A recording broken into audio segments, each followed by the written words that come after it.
In recent years, there has been a notable surge in acknowledging the pivotal connection between hydrospatial infrastructure and the blue economy, marking it as a cornerstone for sustainable development. Hydrospatial infrastructure, an encompassing term for marine spatial planning, data acquisition systems, and navigation technologies, has emerged as the backbone for effectively managing marine resources and mitigating environmental risks. The integration of satellite imagery, remote sensing, and GIS has led to a paradigm shift in marine data collection, processing, and analysis, yielding unprecedented insights. According to recent studies, this integration has increased data accuracy by up to 80% and reduced data collection costs by 30%, providing policymakers, researchers, and industry stakeholders with invaluable information on coastal ecosystems, marine habitats, and ocean dynamics. This symbiosis between hydrospatial infrastructure and advanced geospatial technologies is paramount in propelling the blue economy, enabling the efficient utilization of coastal areas and supporting industries such as aquaculture, renewable energy, and marine conservation. By fostering this synergy, economic growth in the blue economy sector has seen a notable upsurge of 6% annually, concurrently safeguarding marine ecosystems for future generations.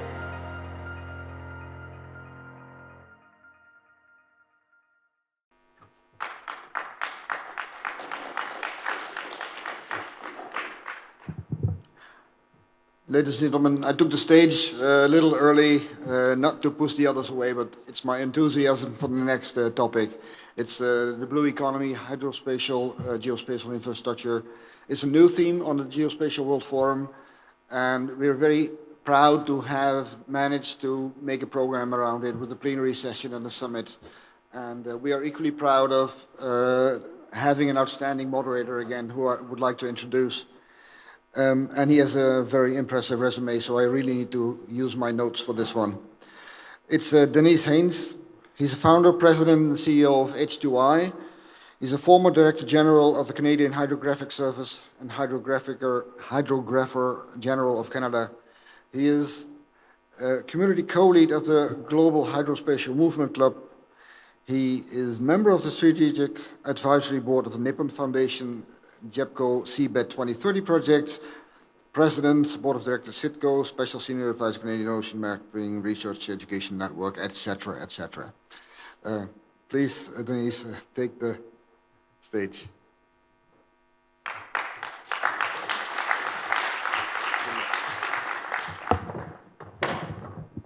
Merci beaucoup, Monsieur le Président. So for those of you who were expecting Claire Joly, unfortunately, you will have to have me. She had an unfortunate car accident yesterday, but nothing serious, we were told. So I was asked to fill in for her, and that's a pleasure for me to be with you this morning to talk about hydrospatial. So what is hydrospatial, really? It's the video summarized that pretty well, but I would say it's all about the blue of our blue planet and its contiguous zone. We heard a little bit of wet side of surveying or wet side of geospatial, talking about fisheries, but really hydrospatial is about all that, and also the coastal zone and the flooding areas. So you probably have all heard the cliche that we know better the surface of the moon and the surface of Mars than we know our ocean. And this is true. Only 25% of our ocean were surveys with modern technology or acceptable data. So more than 3/4 of our blue planet needs to be appropriately surveyed with wet surveying. So let's get the plunge here into hydrospatial, as our planet has more than 70% covered by water. So we have three distinguished panelists for the session this morning to talk about hydrospatial infrastructure and blue economy. I will just invite the three speakers, as I named them, to come in, and I will introduce them before giving them some time to say a few words. So the first panelist is Mark Aney, CEO of Fugro here in the Netherlands. Mark is the CEO of Fugro since 2018. He has garnered extensive international experience within the company since joining in 2000. He holds a MSc in Geodetic Engineering. He has progressed through management roles overseeing both survey and marine division, while also chairing the IRO Marine Contractor Association. The second panelist is Mr. Matthias Jonas, Secretary General of the International Hydrographic Organization. Dr. Jonas is the Secretary General of the IHO, International Hydrographic Organization. Prior this appointment, he was Vice President of the Federal Maritime and Hydrographic Agency and National Hydrographer of Germany, with responsibility for sea surveys and sea cartography. Being mariner, Dr. Jonas has been involved in integrated navigation since the beginning of the 1990s. As one of the responsibilities of his current position, he is the chair of the Hydrographic Commission of the Antarctica. And third and not least, our third panelist is Leendert Dorst, who is the Deputy Hydrographer of the Royal Navy of the Netherlands. Leendert Dorst is a geodetic engineer from Delft University of Technology. His expertise spans from hydrographic surveying, maritime positioning, tides, and seafloor dynamics. He holds a 2009 PhD from the University of Twente. So without further ado, I will ask, starting by Mark, to say a few words. Either you come here or you stay there, of introduction in 5 minutes to talk about your company and the challenge you see in the hydrospatial domain. Okay, yeah, it's on. Thank you very much for, first and foremost, inviting me to this very nice panel. And thank you for my colleagues joining me here. In actual fact, one of my study mates is there on the left, so we studied together. So you're in good company, I can tell you that. And obviously, I know Matthias very well as well. So it's great to be here and to talk about a topic that I think is very close to my heart and very important. And in that sense, a shame that's only the first time that it's on the agenda of the Geospatial World Conference here. Because the oceans are extremely important for the health and the well-being of everybody on this planet. It produces 50% of the oxygen, it takes in a lot of CO2, and I think we should really take care of the oceans. So in that sense, I would say it's very important that we basically put this on the agenda more often, and that we have this all the time on the board, that all the stakeholders being involved actually start talking about it. I was at COP28 last year, and for the first time there was an ocean pavilion, or there was an ocean pavilion before as well, but it was the first time there was really giving some more attention. And it indicates that people start to understand how important the oceans are for everybody that lives on this planet. And I think a company like Fugro is obviously for more than 6 decades involved in doing hydrospatial work, collecting information about the oceans, and we also feel obliged to actually play a role in giving back to the world and to play a role in helping to bring data together for the scientific community. So I think it's extremely important that we have this on the agenda, that we can talk together about this, that you ask questions, that you challenge us on this topic, because it's extremely important. Without the oceans and healthy oceans, we cannot survive on this planet. Thank you very much.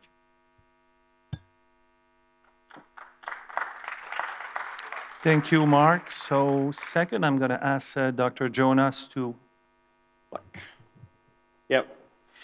Thank you for inviting us, and I can only share the comments made by my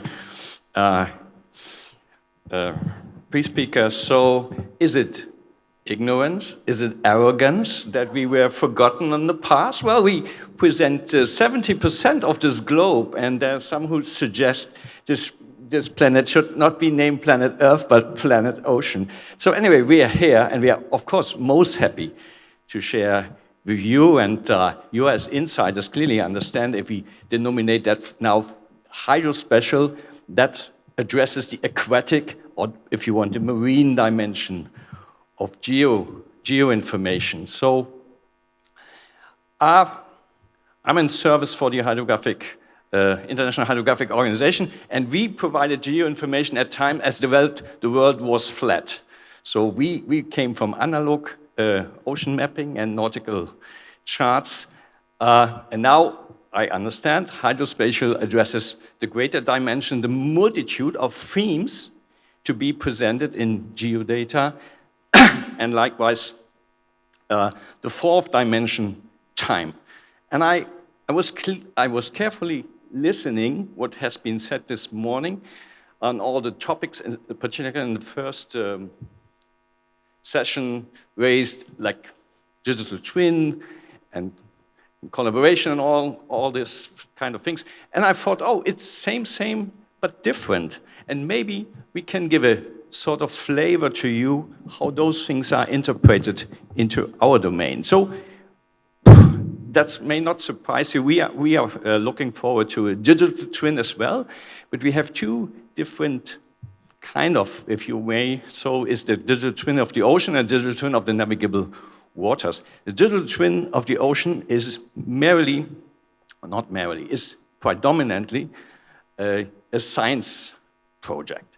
So those people who deal with the digital twin of the ocean, they dominate themselves as oceanographers, and they try to describe the greater processes like ocean currents, seawater level rise, biodiversity, acidification, hopefully microplastics in the future, abrasion of coast, and of course, the ocean as a major driver for the weather and the climate machine. So it's in a way self-evident, self-explanatory why there is a need for the digital twin of the ocean.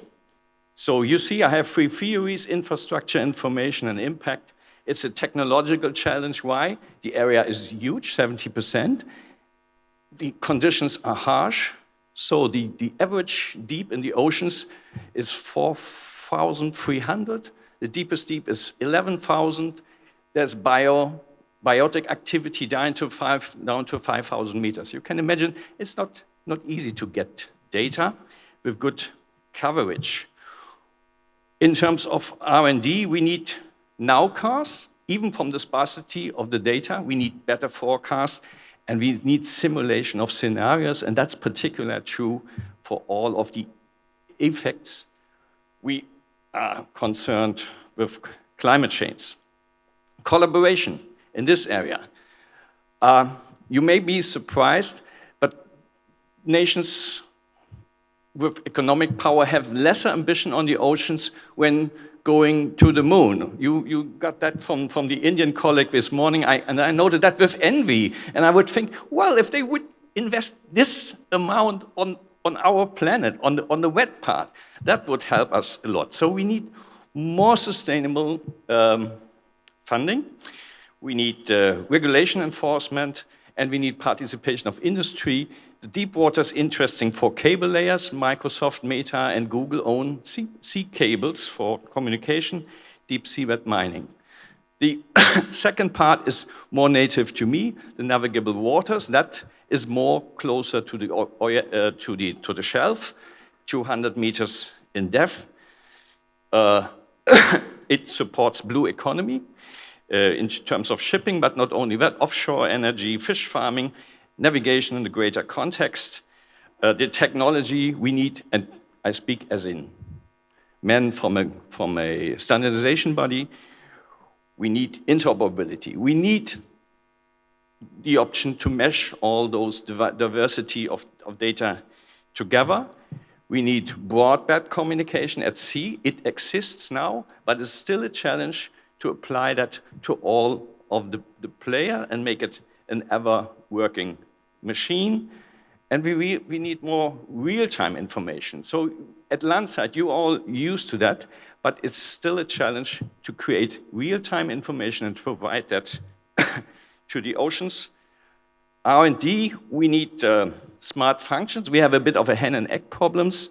So industry is waiting for us that we provide data services which become the enabler for smarter route planning, smarter traffic monitoring at sea, and we can't do it in a regional approach because there are simply too less consumers. So collaboration, governmental bodies work together. To tell you the truth, the political situation is not really inviting for multilateral collaboration at the moment, and we suffer on that. And we need, of course, industry and commercial models to attract users to make use of this data and create added value out of that. So that's my introduction to those two twins. Thank you for your audience. Thank you very much, Dr. Jonas, and our third panelist, being heard. Thank you very much, Danny. Get started. My name is Leonard Dorst. I'm the deputy hydrographer for the Royal Netherlands Navy, and we produce nautical charts, paper and digital for the Dutch waters in the North Sea and the Caribbean Sea.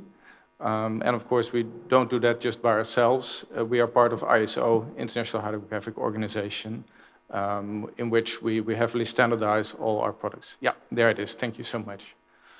So what I would like to discuss today with you is this map. This is an AIS map. An AIS is an automated identification system for all ships. They constantly broadcast who they are, where they are, what they contain, what their destination is. And if you collect that data, like marinetraffic.com does, then you can make these beautiful maps. So today, tomorrow and Thursday, we discuss powering the world economy. Now here you have it. This is the world economy in operation. 80% of the world trade goes overseas. So we need resilient sea lines of communication, so to say, that connect the different parts of the world so that trade is possible. And today we are in Rotterdam, which is one of the main ports in the world.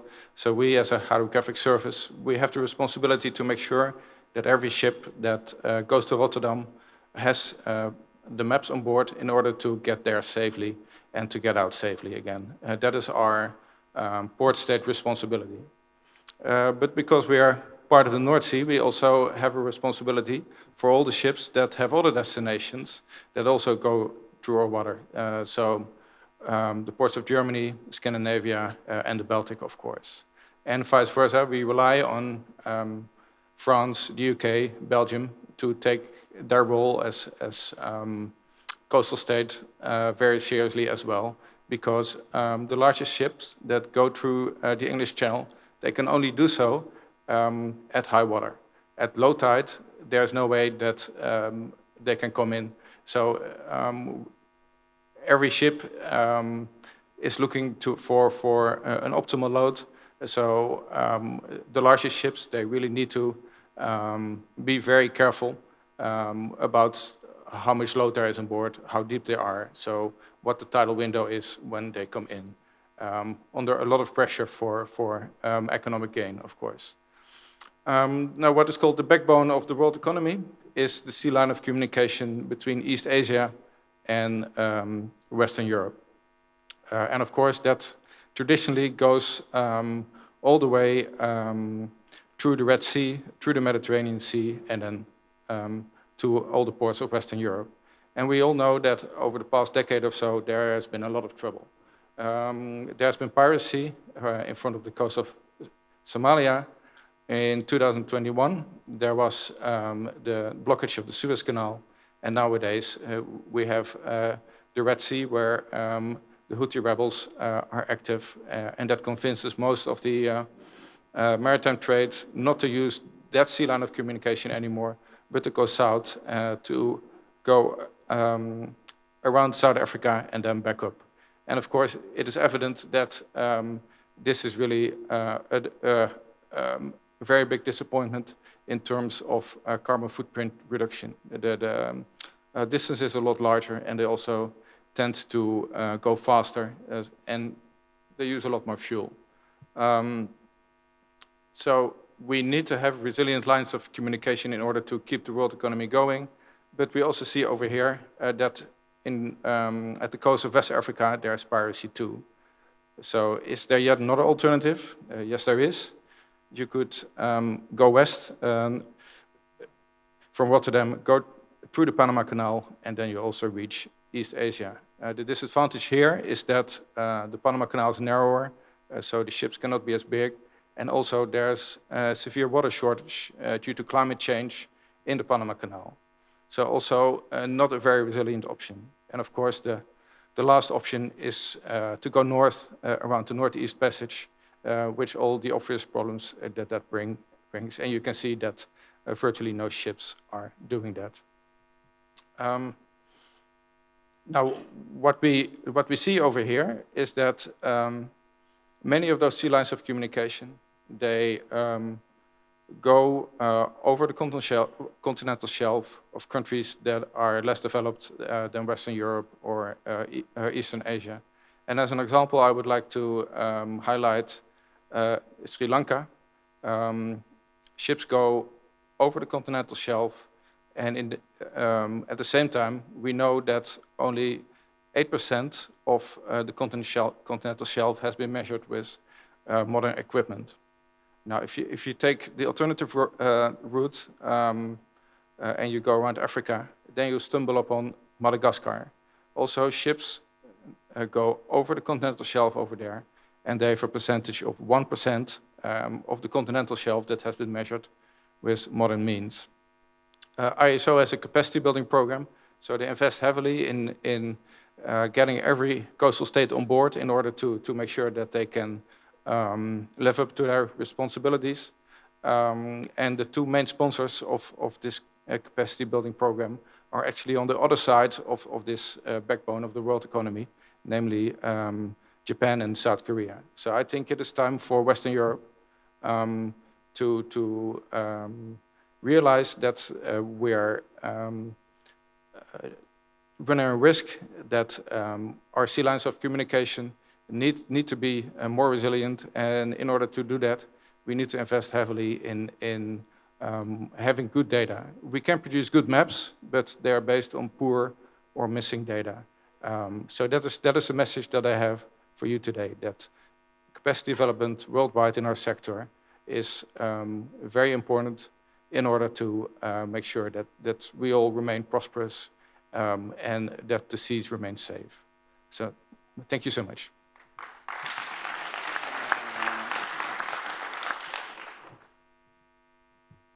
Thank you, Linder. It's, as you can see, the hydrospatial domain is quite an important surface of our blue planet, more than 70%, and unknown at 75%. So I know that the geospatial world, I tend to call it more the dry side. This is the wet side when we're talking about the hydrospatial. And why do we know only 25% of this blue planet?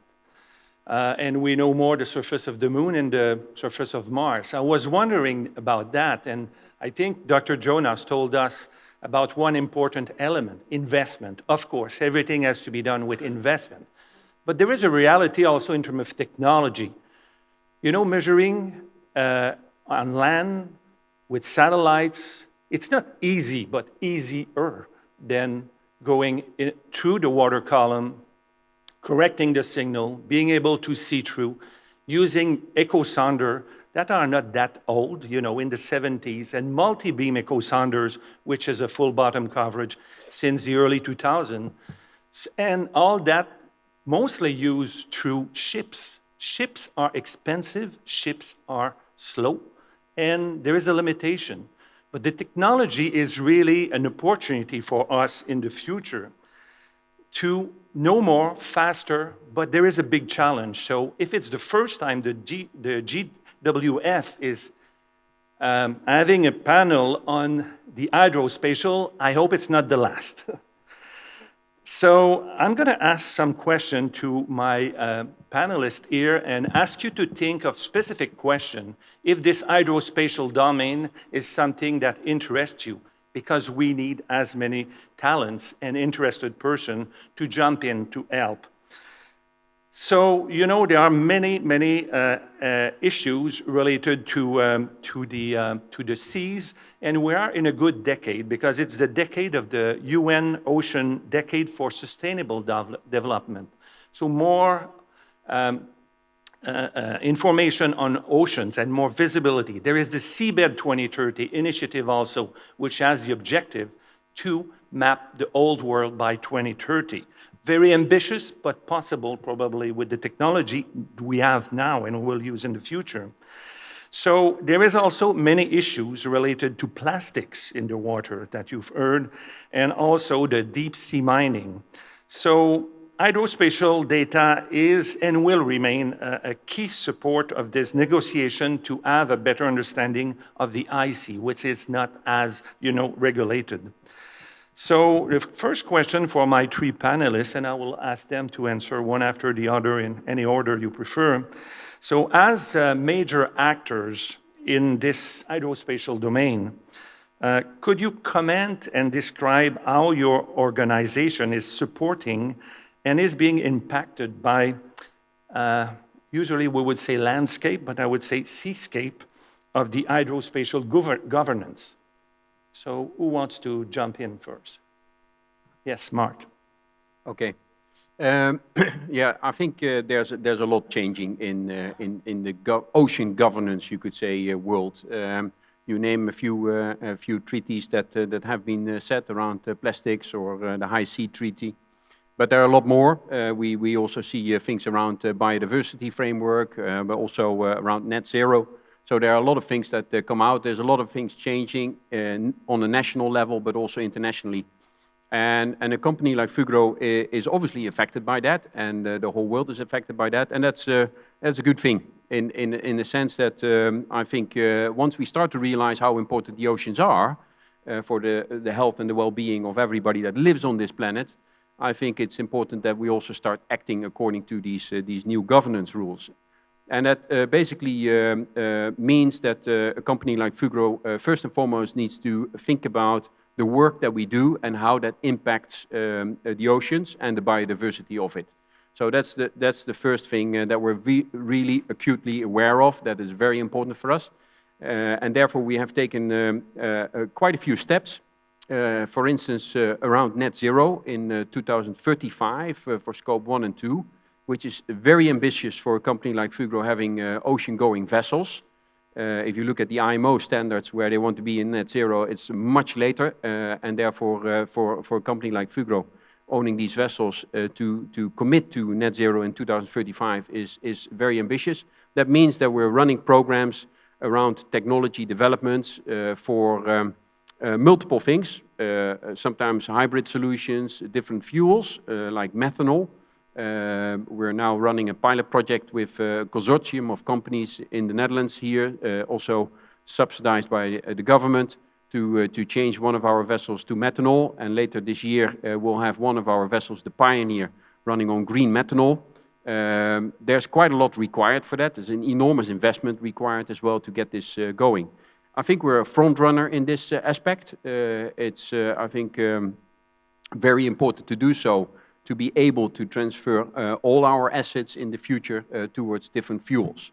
So this is one of the elements. The other element, and you're talking about technology, is introducing more efficient solutions to gather the data. And that could mean that you have smaller platforms that are, for instance, operated without any people on board.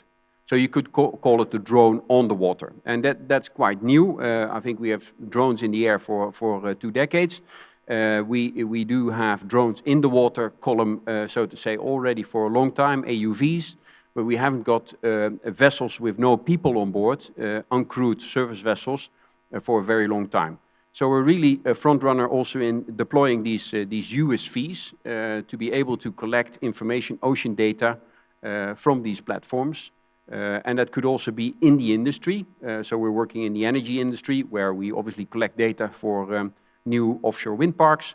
But it could be also in the traditional energy, where you need to inspect the pipeline if it's corroded or if it starts to leak, which will be disastrous as well, basically polluting the environment. So I think it's very important that we continue with this work, and if we can do that more efficiently with, for instance, these USVs, you bring less people in harm's way in the hazardous environment at the oceans, but you can also start to collect data basically remotely. So there are multiple ways to reduce the CO2 emissions there, which I think is extremely important if we move forward. For instance, these USVs would reduce the CO2 emissions by 95% compared to the traditional way of collecting data. Another way of collecting data, we saw this wonderful map from Leendert. There are a lot of vessels going around on the planet. And they can collect data while they're actually doing these transfers. And this is very important if we want to get to a full map of the oceans, albeit the major routes are done. And that's why we have 25% of the oceans mapped, because these routes are being sailed all the time and data is collected. But it's still very virgin, the area, as you said yourself, Denis. We just recovered or found a seamount in a transit last year of 3,000 meters high that nobody knew about. That's the same height as Mount Fuji on the seafloor, and there are many more out there, and it's very important to actually understand where they are, especially for the biodiversity of the oceans and the planet as a whole. So I think there are great examples also on the business side of Fugro. And I take a bit more time because I felt a little bit short at the beginning there. I only got 2 minutes. But anyway, we have some great examples. Just to give some clear examples on the project side. So 2 projects. We are now doing a test pilot project called Be Wild, where we actually look at the biodiversity and to get to a net zero solution in offshore wind development. And that's a combination of technology using these uncrewed surface platforms together with ROV solutions and taking water samples and eDNA solutions. So it's a very new, innovative way of determining what lives out there and how can we actually get to a net zero environment around development of offshore wind.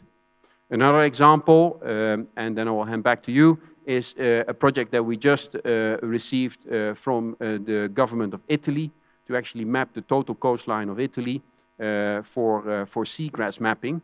And this sounds very simple, and this should be something that really is close to your hearts, but we need to bring 11 different technologies together to gather data from satellites to LiDAR, to vessel work, to USV work, but also eDNA work, and all these kind of things come together to actually build a geographic information system and a system that can really take decisions on the healthiness of the seagrass and therefore protecting the coastlines for obviously sea level rise, but also flood control, all these kind of things. Very important, 4,500 kilometers, the whole of Italy will be done, but this is just one sample project and a lot of more projects required in the future in the rest of the world.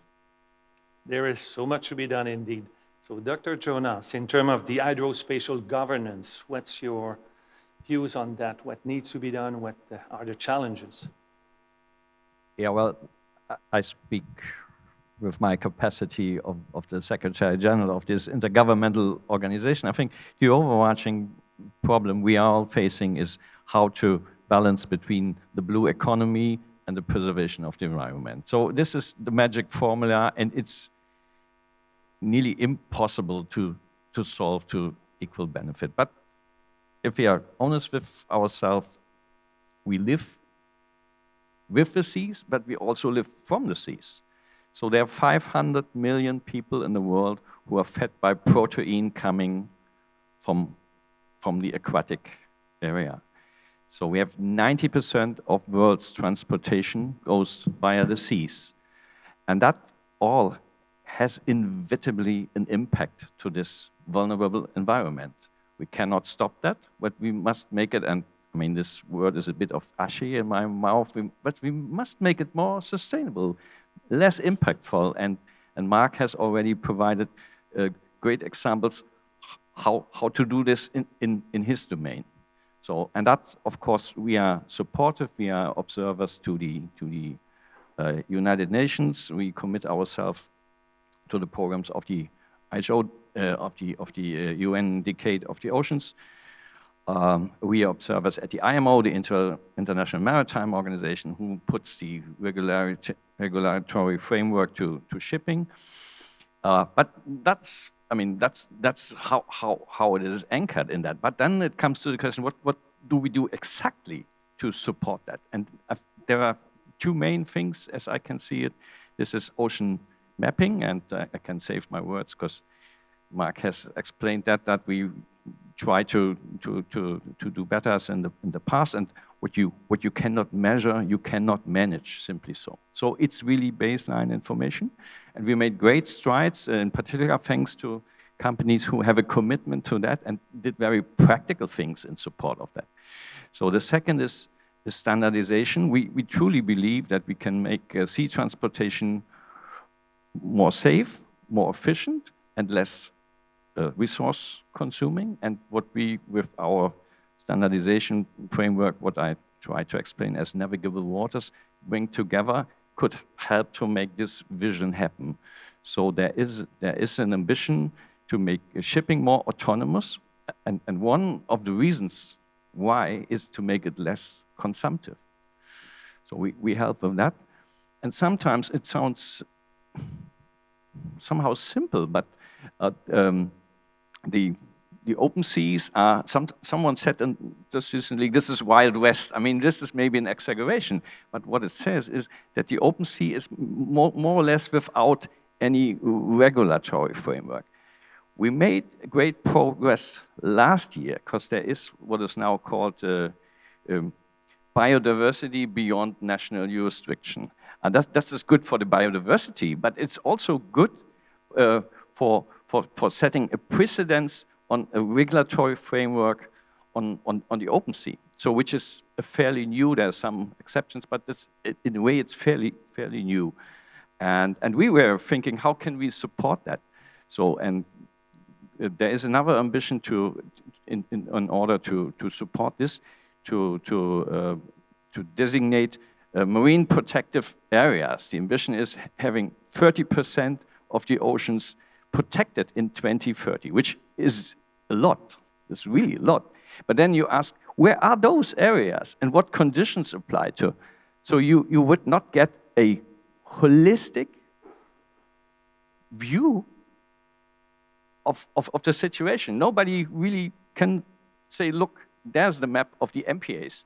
So what we do at the moment is we have set up a project under our working groups that we hopefully, in collaboration with industry, we can create a global data set of MPAs, of maritime protected area, hopefully by, I mean, I'm used to be optimistic, by end of the year. So it's not a direct impact, but I think it really adds to the greater image, and it enables other processes which are based on and affected of that. So, and yeah, that's what we are striving for within our remit.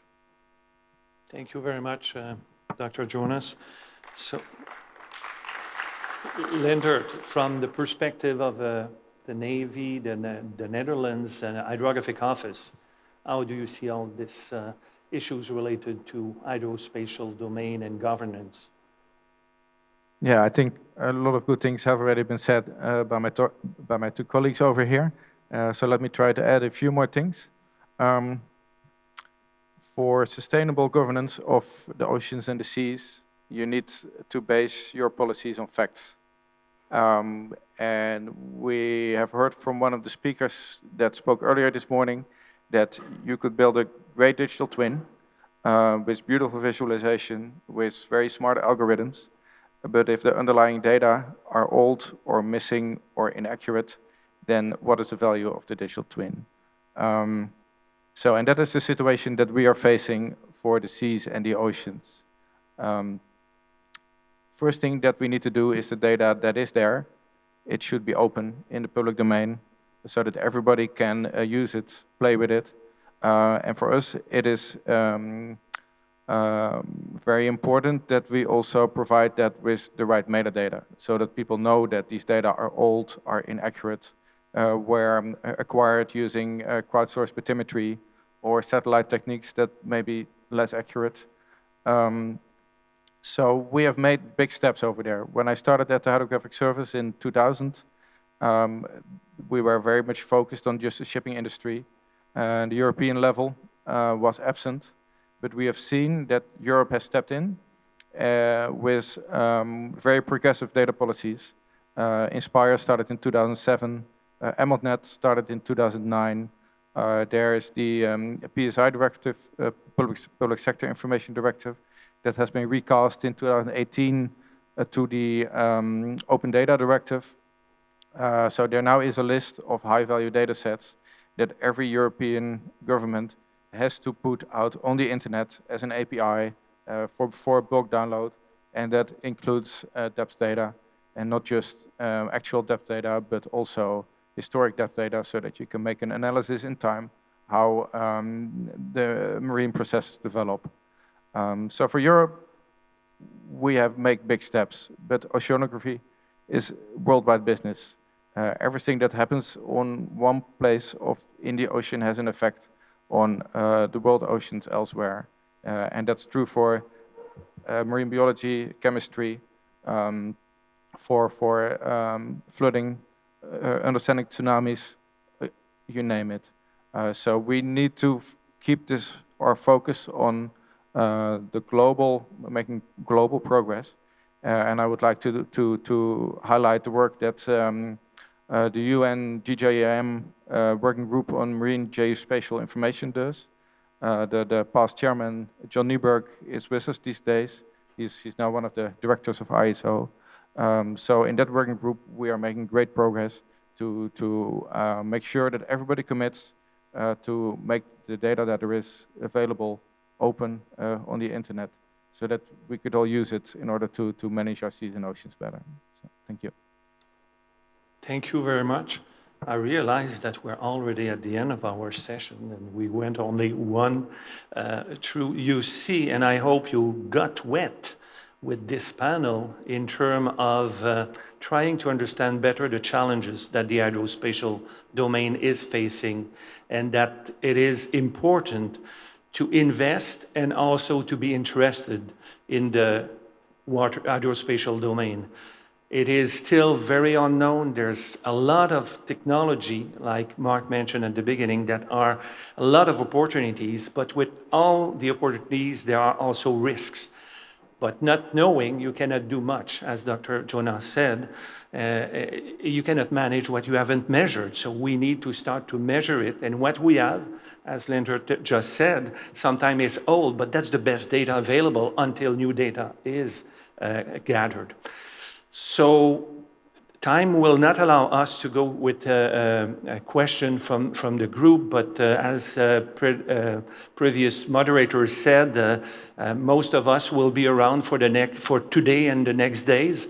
And there is a summit that starts tomorrow also about the hydrospatial and blue economy. So I invite those of you who just got the flavor and started to get their feet wet, to get fully wet tomorrow and after tomorrow to know more about hydrospatial. So thank you very much, and have a good day.